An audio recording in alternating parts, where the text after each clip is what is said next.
Today I would like to talk about 4 statements from the Heart Sutra.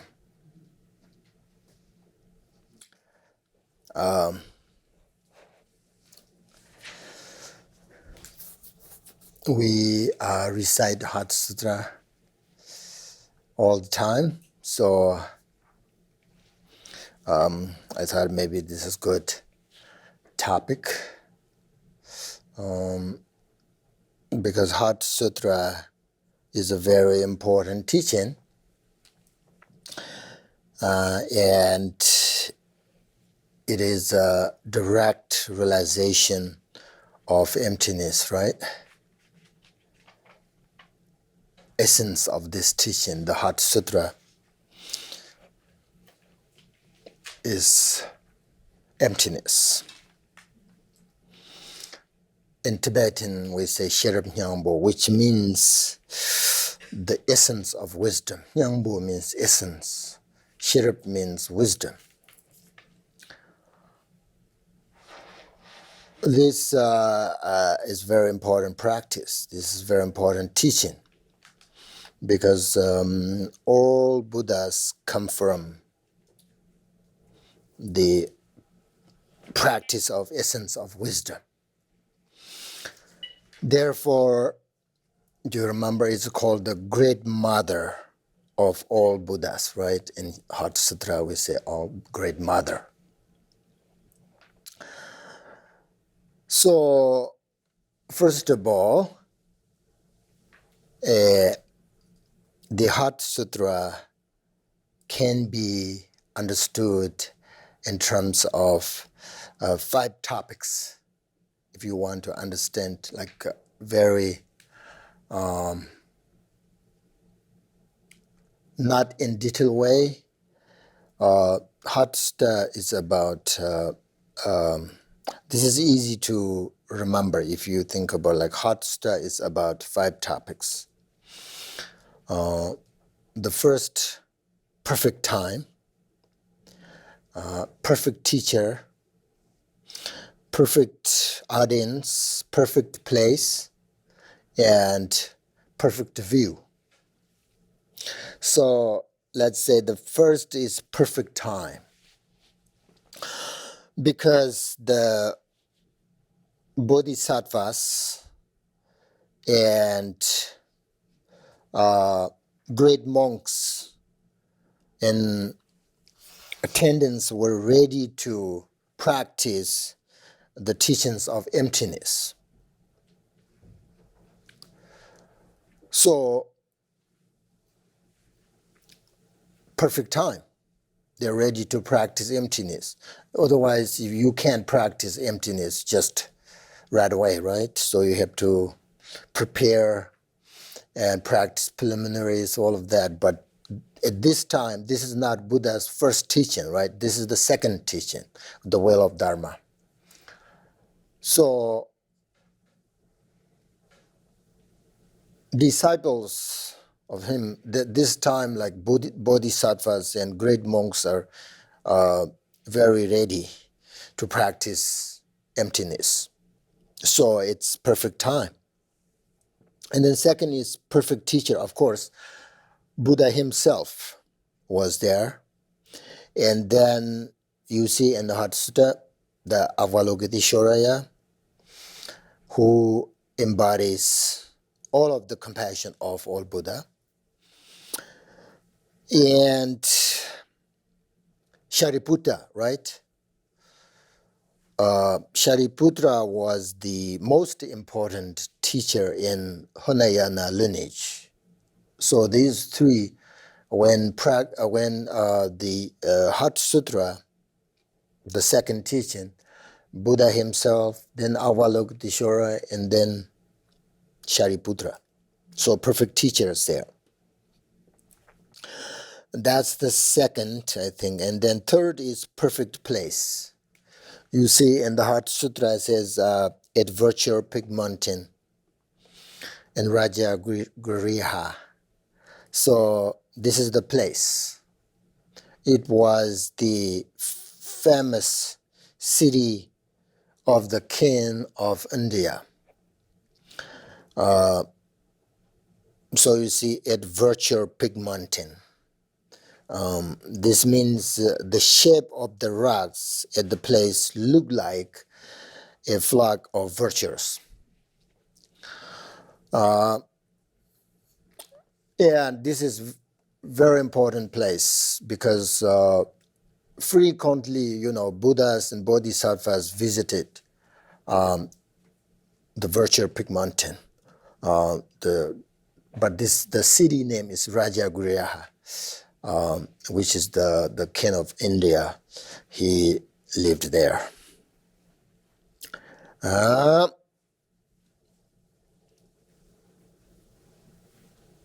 And then fourth, right? Fourth is the perfect audience. Again, the great Sangha of monks, which is of course, the spiritual community of monks, and then also bodhisattvas, perfect audience. And then fifth is the perfect view, which is the four statements that actually I'm going to talk about today. The fifth is the perfect view. So that is a general summary of the Heart Sutra. Okay?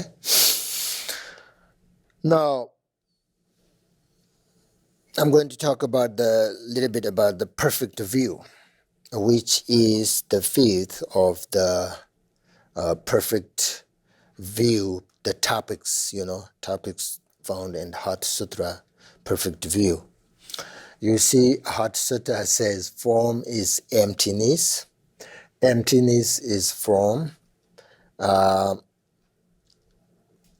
then form is not other than emptiness. Emptiness is not other than form.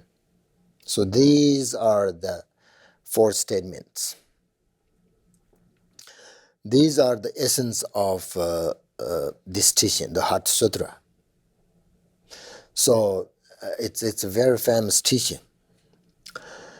So now we see we say the form is emptiness. Why is form mentioned first? Because it is the most easily recognizable aggregate of the five aggregates. Because as the only physical aggregate, it supports the other four aggregates.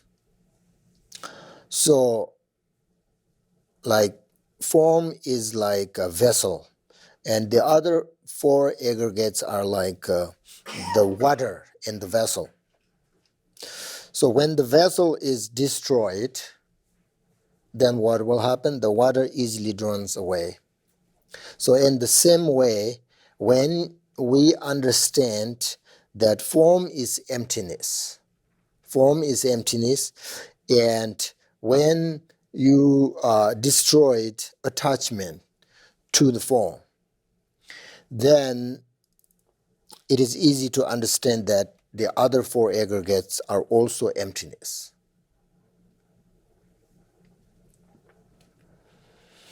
So in the Heart Sutra, it also says that all dharmas are emptiness in just this way. This is very important one.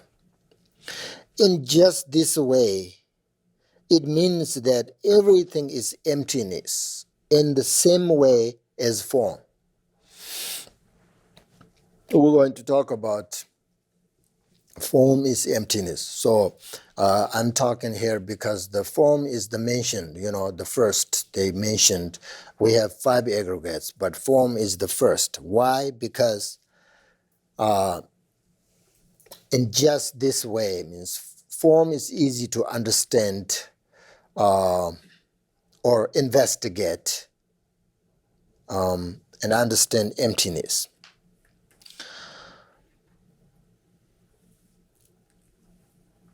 So therefore, Heart Sutta focuses first on the form. And then you all see this Dharma, all Dharma are emptiness, right? Just this way. Dharma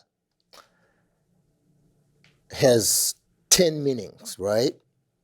But in this time, it means things. It means like phenomena, means everything.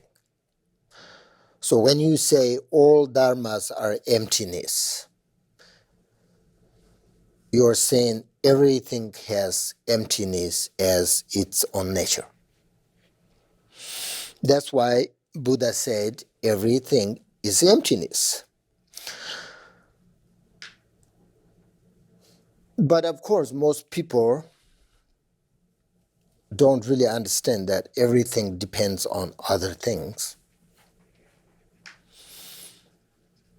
And nothing exists completely independent. Therefore, Buddha taught emptiness. So the point is, if something appears, it must be depend upon something else. It means we cannot find anything in this world that doesn't exist completely independent of everything else.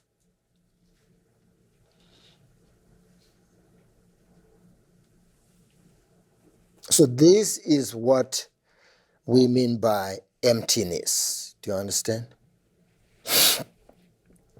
It doesn't mean that things don't exist at all. Instead, it means that things don't have independent existence,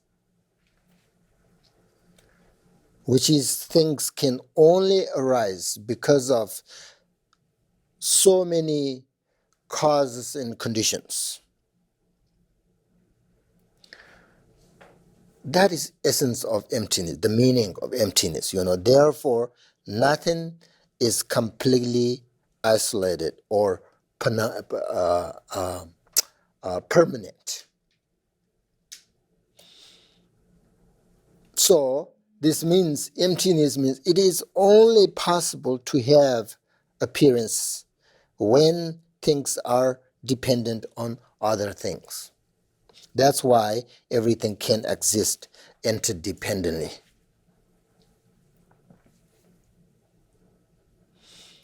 This is very unique teaching of Buddhism. So when we talk about form, the first aggregate, we are talking about, we have 5 aggregates, right? So when we talk about form, we are talking about the first of the 5 aggregate. So the 5 aggregate is very important. It contains everything, both inside and outside of us. And the 5 aggregates are the most fundamental elements that makes a sentient beings in Buddhist belief. And also we have to know that these 5 aggregates are dependent on each other.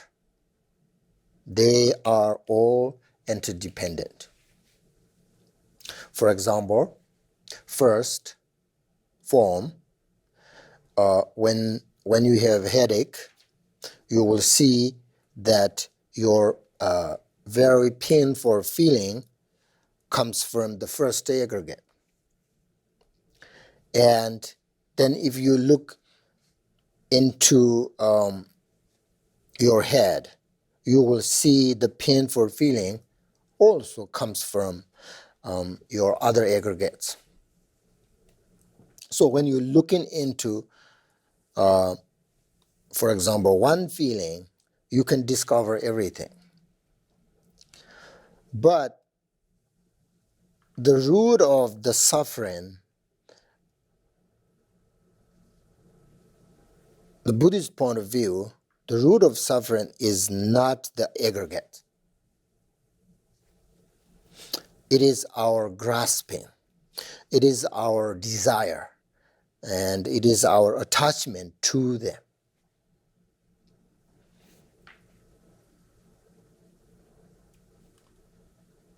So, for example, when we look into a mirror, we will see a dirty face because our own face is dirty, not the mirror, right? So it's not the appearances that bind us. It's the attachment, desire to the appearance that binds us. That is Buddhist teaching. That is, we believe. So it's very important to understand this. We would rather change our appearance than our mind. And we start changing how we, act, how we dress, and we make new friends, and we give up old friends. But we don't have to abandon. Buddhist point of view, we don't have to abandon our outward appearance. It's about changing the way we perceive ourselves and how we relate to our disturbing thoughts and emotions. So,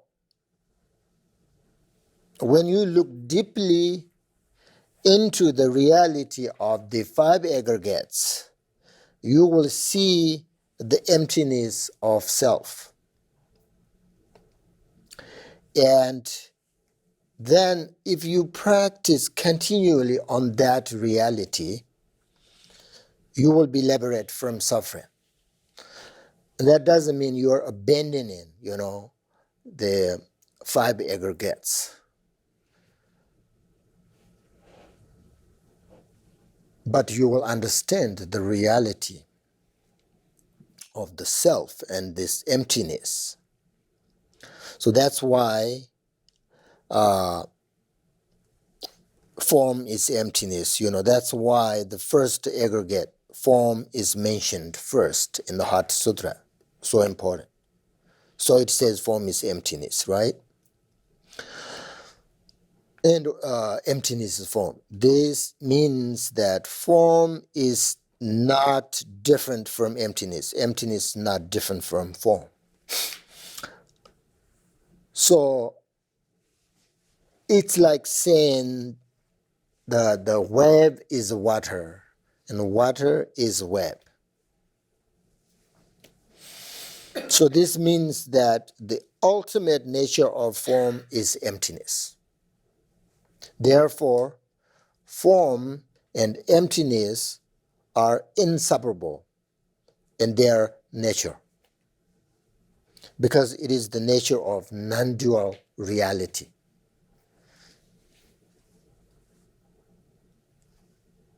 So, for example, if you investigate your body continually, you will find emptiness there.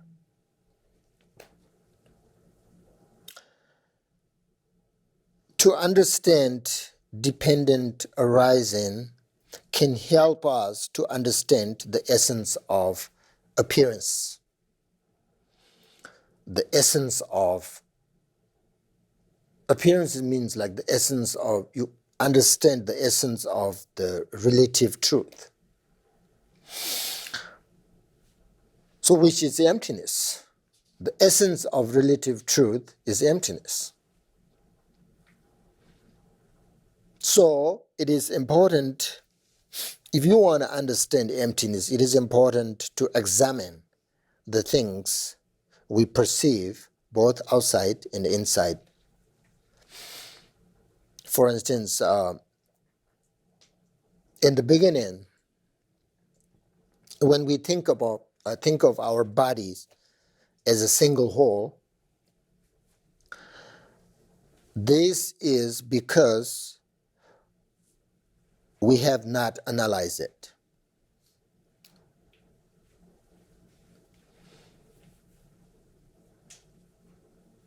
But when we analyze it, we find that the body is made of many things, many, many things.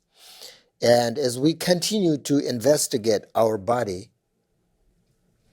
we will destroy our concept of body. Doing this help us destroy our attachment to our body. That's why the Heart Sutra says form is emptiness. If we don't investigate like this, then our concept will not dissolve, and instead we will continue to perceive things in the form of body.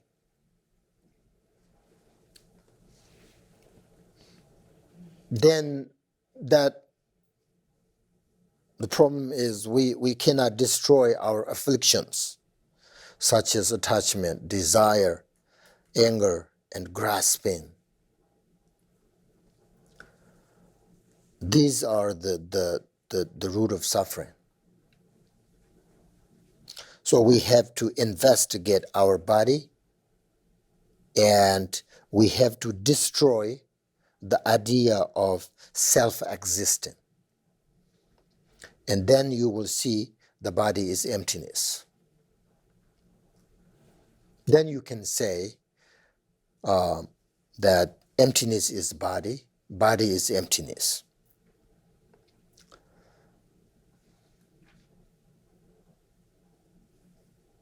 So now what is emptiness? Empty doesn't mean that nothing exists. It means that our body is empty of or complete independent existence. So it means our body cannot exist by itself alone. So emptiness means everything is interdependent, and when you understand it, then you will see that everything is emptiness. So emptiness and dependent arising are therefore established as inseparable. That is the essence. For example, in our body, we have many things, such as like we have lungs, we have a heart, we have stomach. So that means like none of this exists independently. Therefore, form is emptiness. Emptiness is form. Because if emptiness and form were different, then things would be permanent. And if emptiness and form were different, then enlightenment could not happen, because it would be impossible to destroy the idea that form exists in and of itself. Form would be one thing and emptiness would be another, right? If they are different. Therefore, understanding emptiness would have no effect on ignorant idea about form.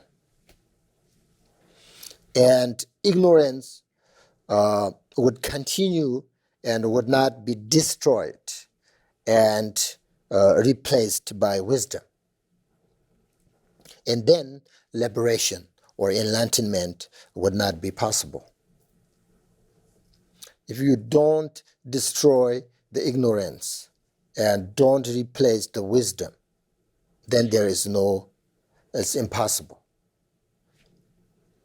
Liberation.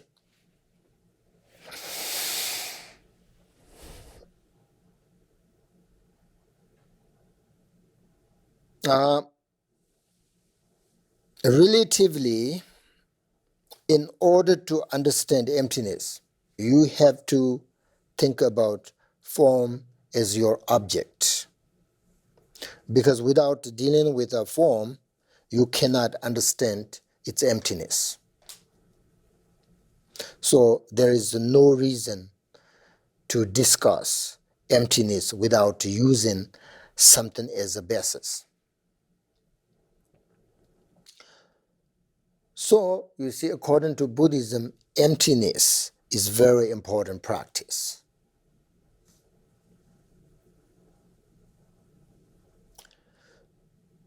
Because, not only emptiness, but the combination of emptiness and bodhicitta, then enlightenment is there. Because practice without emptiness, nothing is possible.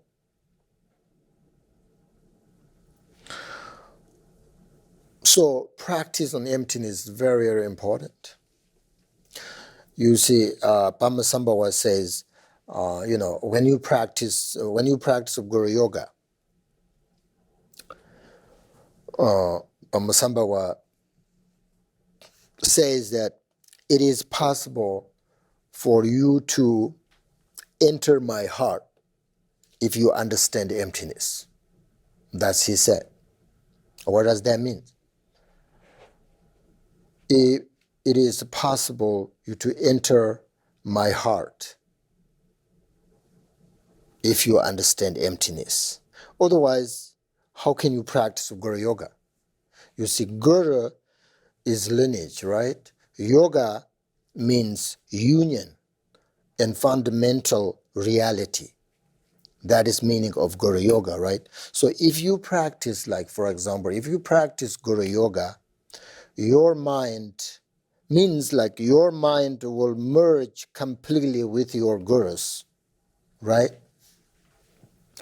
But you see, if you don't understand emptiness, which means if you think your teacher's heart exists, your mind is different than, of course, your minds are different than your teachers, and your both teachers and you are separate, and both are exist. If you believe like that,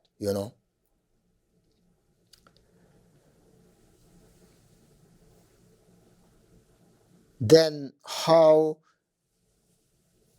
can you sort of practice Guru Yoga? I mean, make them in union. But if you understand the basic nature of mind is great emptiness, then, as Padmasambhava said, it's possible to, when we practice Guru Yoga, we our mind and our teacher's lineage, whatever, Guru's mind merge because of the basic nature of our minds and their heart is great emptiness. There is nothing different. If you understand that, then that is practice Guru Yoga, right?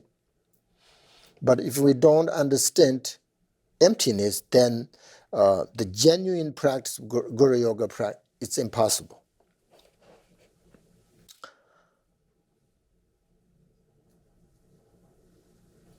So that is what we call self-arising awareness, right? Which means it will never diminish under any circumstances. If you understand the basic nature of our mind is great emptiness, that is self-arising awareness. Therefore, the basic nature is the free of both the samsara and nirvana. So this is the true meaning of emptiness. To be empty doesn't mean nothingness. Many people understand when we talk about emptiness, that means like nothing exists, right? No. Point is, when you understand emptiness, you change the way you live and the way you think, which is you're going to destroy your afflictions. That is the essence of, the practice of emptiness. When we don't understand emptiness, we tend to cling to things and have strong emotional reactions to appearance. Then we develop desire, anger, jealousy, everything like that.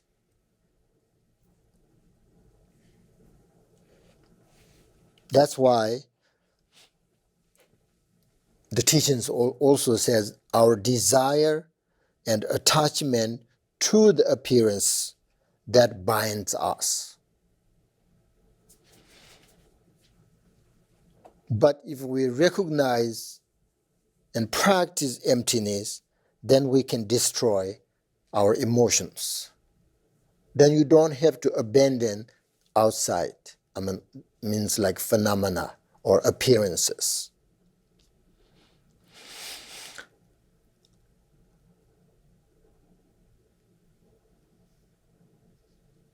So it means like we cannot find emptiness without appearances.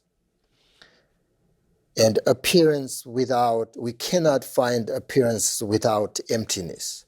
That's why the Heart Sutra says emptiness is form, form is emptiness. The essence of form is emptiness. The form arises like out of emptiness, which means if something appears, there must be so many different causes and conditions. Then it's possible, right? Everything arises. Everything is possible. That is the essence, that's the meaning of emptiness. Do you understand? When we talk about emptiness, we are talking about the causes and conditions. Interdependent origination. That's emptiness. Emptiness doesn't, mean like, nothingness. That's very important to understand. Whenever you're thinking about emptiness, there are so many different causes, conditions, in order to something appears,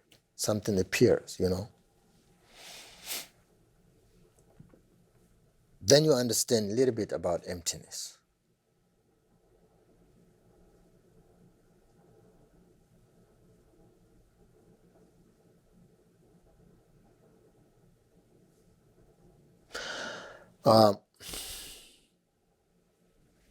That's not enough. Today I'm going to talk about the four statements, but especially like form is emptiness, emptiness is form. Means like when we think about our body, we have to understand body is made of so many things, and when you investigate, you will not find your body.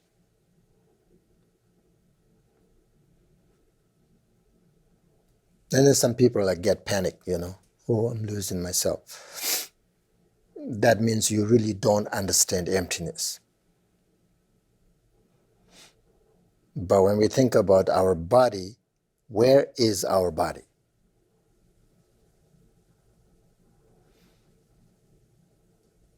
Your head, your shoulder, your hands, your leg, so many different things. And then you go deeper and deeper, investigate.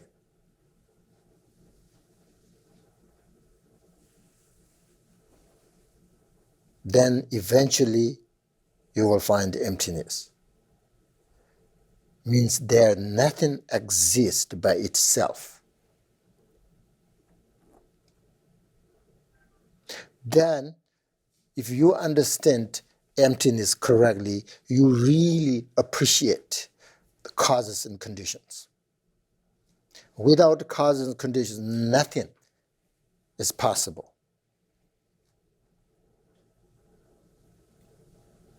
Then you will understand how karma works. If you don't understand emptiness, none of this important, causes and conditions, karmas, all of this in essence of Buddhist teachings, it's very difficult to understand without emptiness, without understand interdependent origination. That's why the Buddha's, the unique teaching and the essence of his teaching is interdependent origination. Now, okay, we're going to meditate on a little bit about mind or emptiness.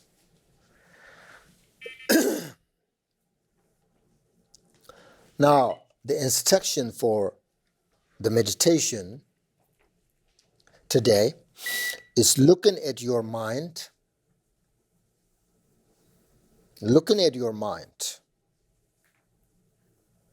and try to do that without thinking.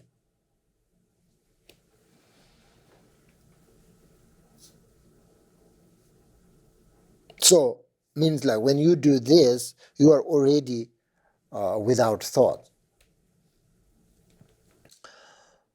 So, right, this meditation is rest in meditation, right? Because it's just looking at the mind. That's all, nothing else. So kind of resting. You're resting and meditation.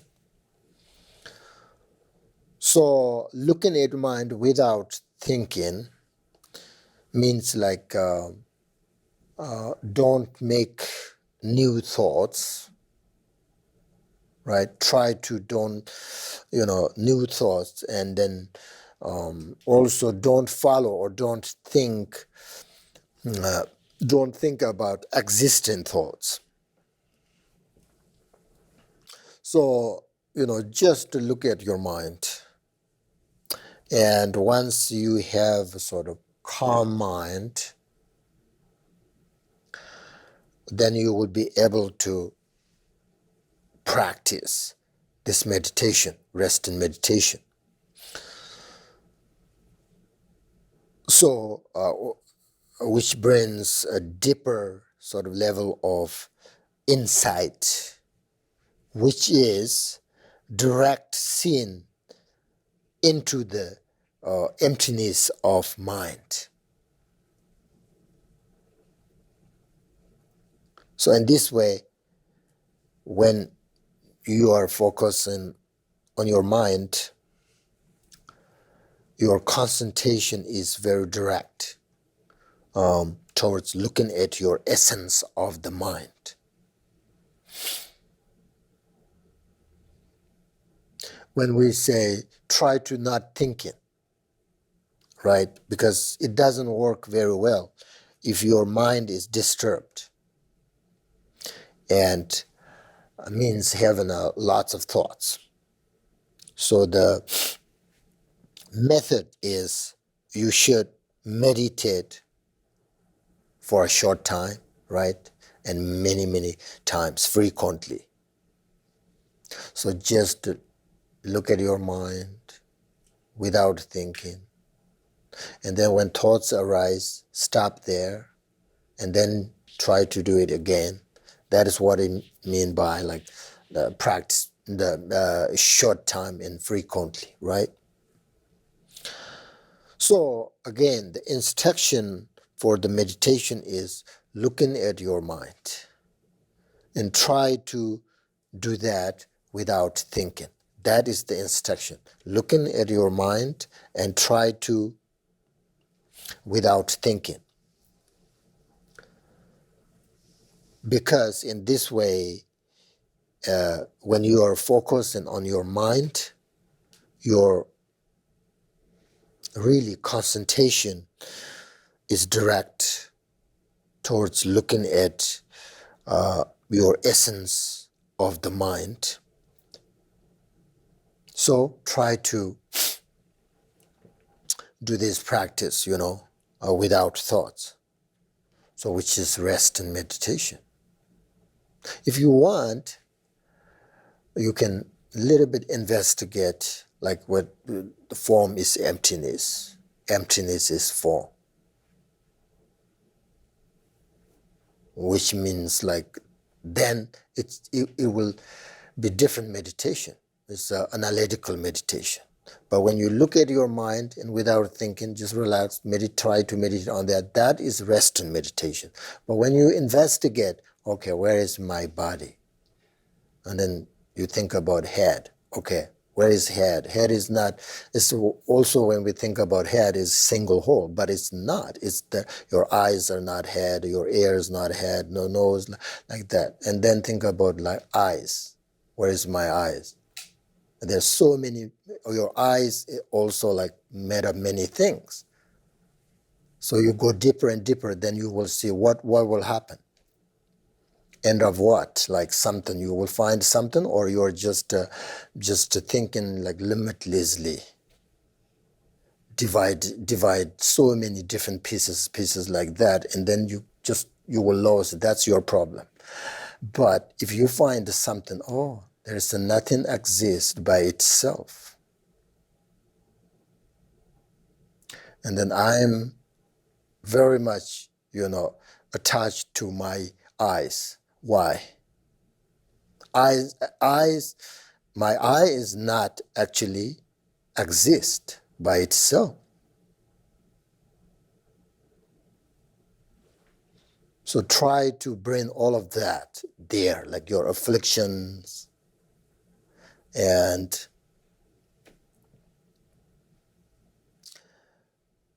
so if you want, you can do that. That's analytical meditation. Otherwise, just rest and meditate. Look at your mind without thinking as much as you can. That's all for a few minutes, please.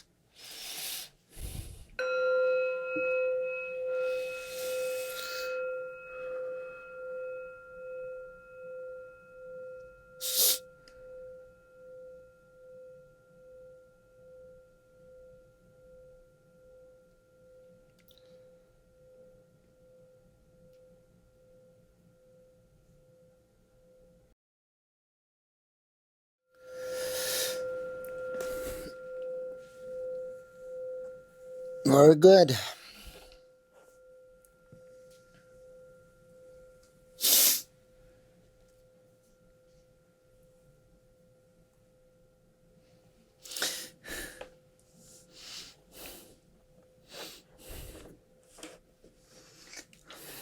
Do you have any question?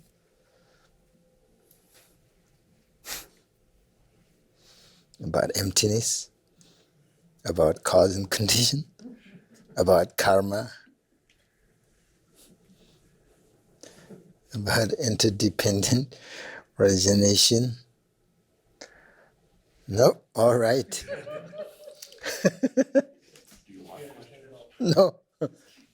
What? We understand it all perfectly. Perfect audience, huh? All right, then close in prayers, please.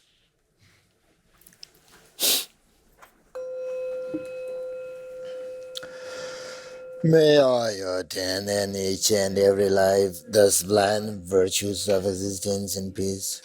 May I pursue violence, mind, altruism, working for the welfare of others on a vast scale. Through this very merit mind, may every single sentient being eliminate all forms of negativity and practice virtues forevermore. May supreme precious Bodhicitta take birth where it is not a reason, where it is a reason, it never win, but continue to grow forevermore. May I in my life, no matter where I'm born, obtain the 7 qualities of the upper realms of existence.